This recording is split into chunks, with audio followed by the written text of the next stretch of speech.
Hello friends, this is Poonam and welcome to Swira study points. तो friends, आज हम discuss करेंगे यूनिट 4 विद्यालय प्रबंधन, अर्थ, परिभाषा एवं अवधारणा। तो चलिए फ्रेंड्स शुरू करते हैं। उससे पहले अगर आप चैनल पर नए हैं तो चैनल को सब्सक्राइब कर लें एंड वीडियो अगर पसंद आती है तो वीडियो को लाइक एंड शेयर करना ना भूलें।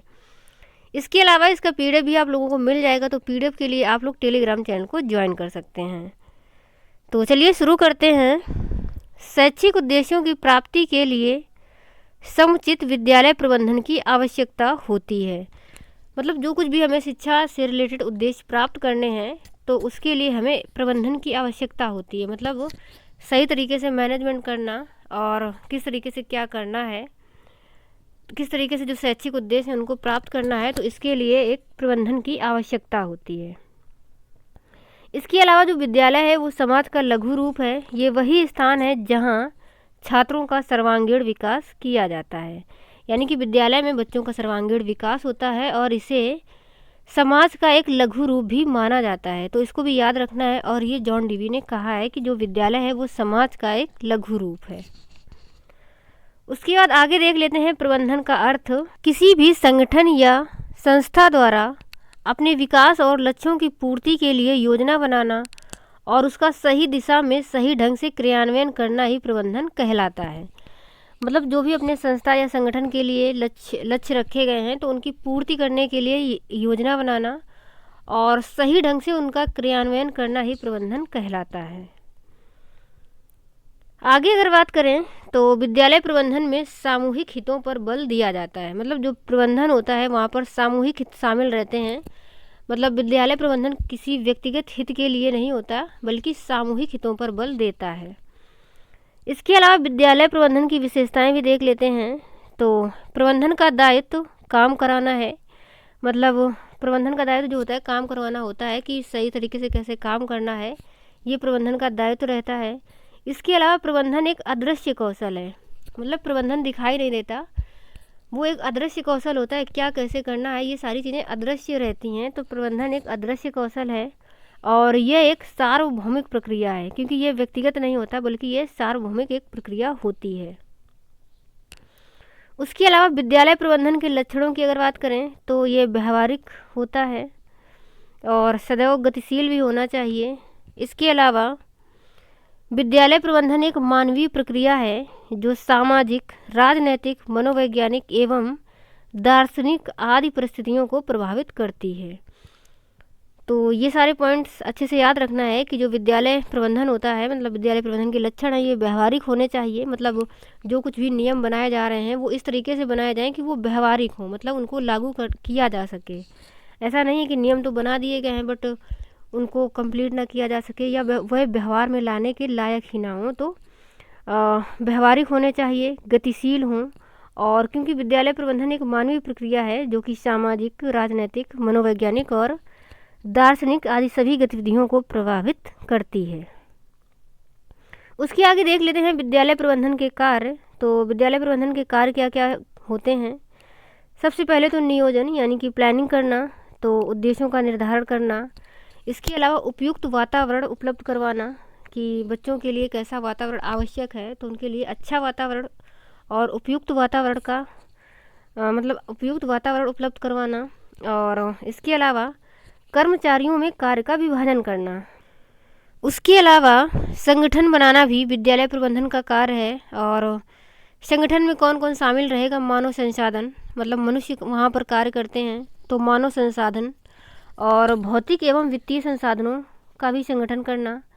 मतलब वहाँ का एनवायरनमेंट किस तरीके से है और वित्तीय संसाधन जो भी रख रखाव है, इन सारी चीज़ों को संगठित करना। और इसके अलावा शैक्षिक पाठ्य सहगामी क्रियाओं का भी संगठन करना। और उसके आगे देख लेते हैं निर्देशन। तो विद्यालय प्रबंधन का कार्य होता है निर्देशन देना भी।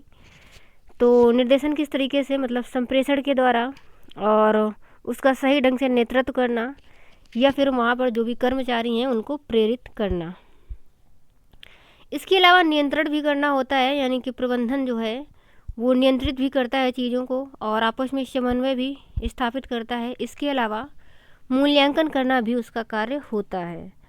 तो ये सारे हो गए प्रबंधन के कार्य। और उसके आगे अब हम देख लेते हैं कर्मचारियों के प्रबंधन में भूमिका, कार्य एवं जिम्मेदारी। मतलब जो कर्मचारी हैं उनकी प्रबंधन में क्या भूमिका होती है, क्या कार्य हैं और क्या जिम्मेदारियां होती हैं। तो सबसे पहले बात कर लेते हैं कि प्रधानाचार्य की भूमिका। तो प्रधानाचार्य की भूमिका के लिए अगर बात करें तो दृष्टि एवं दिशा, मतलब जो उनका नज़रिया है और जो दिशा निर्देशन है वो अच्छा होना चाहिए। इसके अलावा कर्मचारियों का मूल्यांकन करे प्रधानाचार्य जो है, और साथ ही अनुशासन भी स्थापित करे। इसके अलावा राजकोषीय प्रबंधन, ये कार्य जो है ये प्रधानाचार्य के अंतर्गत आता है। इसके अलावा शैक्षिक कार्यों की बात कर लेते हैं कि जो प्रधानाचार्य है उसके शैक्षिक कार्य क्या हो सकते हैं। तो विद्यालय में कम से कम सप्ताह में 4 या 5 बार पढ़ाना चाहिए। इसके अलावा समय पर विद्यालय में उपस्थित होना और शिक्षकों का नियमित मार्गदर्शन करना चाहिए। एंड शिक्षकों में कार्य का विभाजन एवं नियंत्रण भी करना। तो ये सारे एक प्रधानाचार्य के कार्य होते हैं। उसके आगे देख लेते हैं प्रशिक्षण कार्य में उपस्थित भी रहना चाहिए। मतलब प्रिंसिपल को भी प्रशिक्षण कार्य में उपस्थित रहना चाहिए, और जो भी प्रशासन संबंधी कार्य हैं उनकी भी देख रेख करना, और विद्यालय कार्यालय संबंधी कार्य यानी कि विद्यालय का जो ऑफिस वर्क होता है उसकी भी देख रेख करना, और विद्यालय प्रबंधन संबंधी कार्य, तो विद्यालय के जो प्रबंधन है उसको भी देखना। और इसके अलावा वित्त प्रबंधन संबंधी कार्य भी एक प्रधानाचार्य के अंतर्गत आते हैं, मतलब प्रधानाचार्य उसको देखता है। आगे देख लेते हैं नेतृत्व। तो सबसे पहले नेतृत्व की बात कर लेते हैं। तो नेतृत्व एक ऐसा व्यवहार है जो अन्य लोगों के व्यवहार को प्रभावित करता है। और इसके अलावा अगर ऐसे कहें कि नेतृत्व एक सामान्य उद्देश्य की प्राप्ति में लोगों को समन्वित और सहयोग प्राप्त करने के लिए सहमति स्थापित करने की एक गतिविधि है।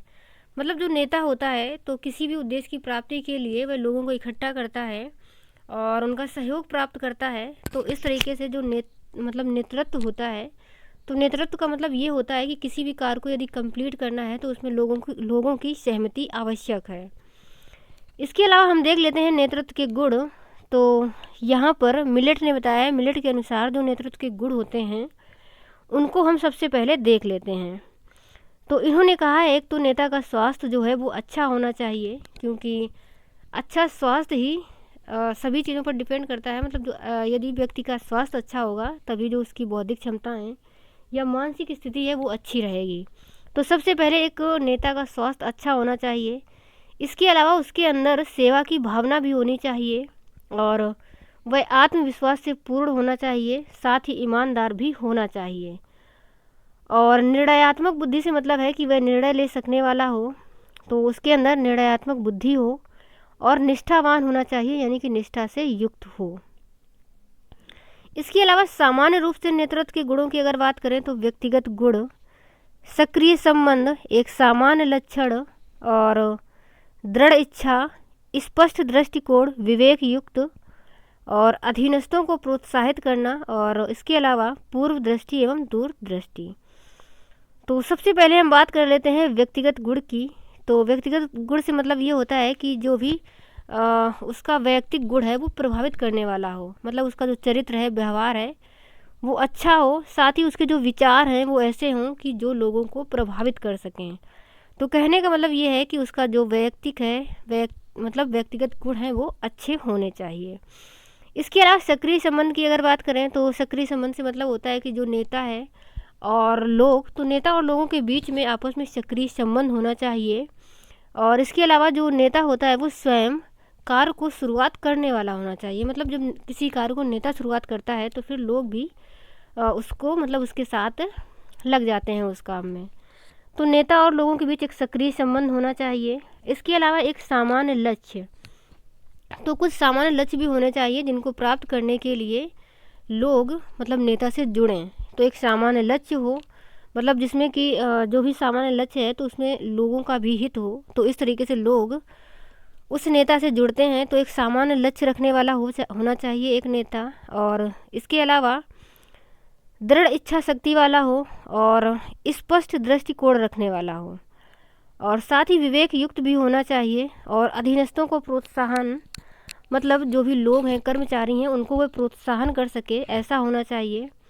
और पूर्व दृष्टि और दूरदृष्टि से मतलब है कि जो भूतकाल में हो चुका है उसके पूर्व मतलब जो भी अनुभव हैं तो उनसे मतलब अनुभव रखने वाला हो, और दूरदृष्टि यानी कि भविष्य में भी क्या उसके परिणाम हो सकते हैं। ऐसा ज़रूरी नहीं है कि किसी परिस्थिति में किसी कार्य की वजह से जो भूतकाल में परिणाम हुए थे वैसे ही भविष्य में भी हों। तो मतलब इस तरीके से दूरदृष्टि रखने वाला भी हो और पूर्व दृष्टि भी होना चाहिए।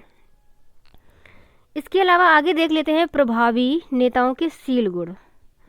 तो आत्मविश्वासी होना चाहिए और दूसरों को प्रभावित करने की इच्छा। इसके अलावा नैतिक एवं सदाचारी चरित्र होना चाहिए उसका, और बुद्धिमत्ता यानी कि बुद्धि होनी चाहिए अच्छी, और प्रासंगिक जानकारी मतलब वो कई चीज़ों की सामान्य जानकारियाँ भी उसे होनी चाहिए। इसके अलावा विशेषताओं की बात करें तो मतलब वो जो नेता हैं वो किस किस रूप में हो सकते हैं। तो सबसे पहले तो एक शिक्षक के रूप में नेतृत्व करता।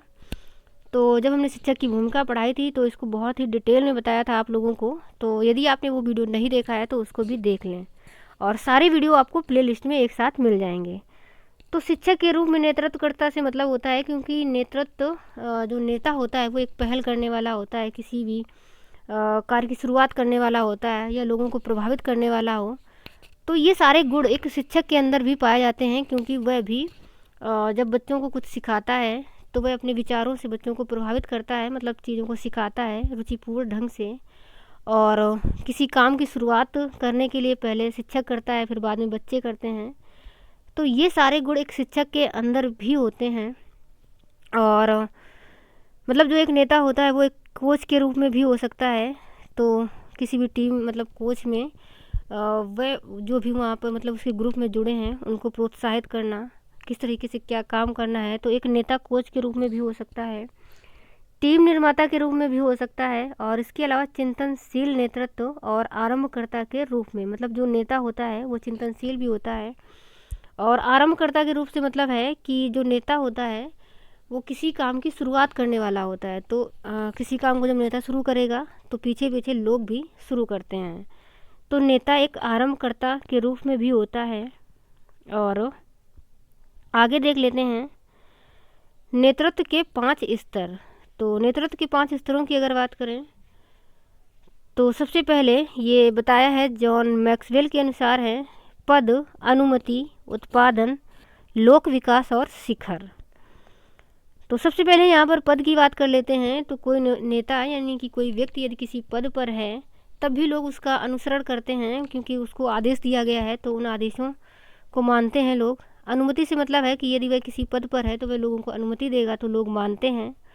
और उत्पादन से मतलब ये होता है कि कोई व्यक्ति मतलब जब किसी पद पर है और वह लोगों को अनुमति देता है, उसके बाद उत्पादन से मतलब ये होता है कि यदि वह परिणामों को सुधारता है, जो भी परिस्थितियाँ उत्पन्न हुई हैं उन परिणामों को यदि वह सुधार देता है तो फिर लोक विकास होता है, मतलब लोगों का विकास होता है और लोगों का उसके अंदर विश्वास जागृत होता है। मतलब लोगों को लगता है कि हाँ जो ये नेता है या जो व्यक्ति है इस पद पर है तो ये अच्छा है, क्योंकि इन्होंने मतलब जो भी परिस्थितियाँ थी उनको सुधारा है, परिणामों को सुधारा है, और इस तरीके से लोक विकास हुआ है। और शिखर, और मतलब फिर वह एक तरीके से शिखर पर पहुंच जाता है और वह एक अच्छा नेता बनता है।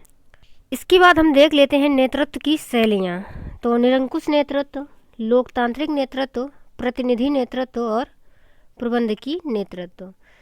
सबसे पहले निरंकुश नेतृत्व की अगर बात करें तो निरंकुश से मतलब होता है कि जहाँ पर नेता ही सर्वे सर्वा होता है, मतलब कि नेता ही जैसा कहेगा वैसे ही कर्मचारियों को करना होगा, वह वहाँ पर मतलब कर्मचारियों की कोई भूमिका नहीं होती। तो इस तरीके से निरंकुश नेतृत्व होता है। और लोकतांत्रिक नेतृत्व से मतलब है कि वह कर्मचारियों का ध्यान रखता है, उसके जो हित होते हैं उनको ध्यान में रखते हुए कार्यों को करता है।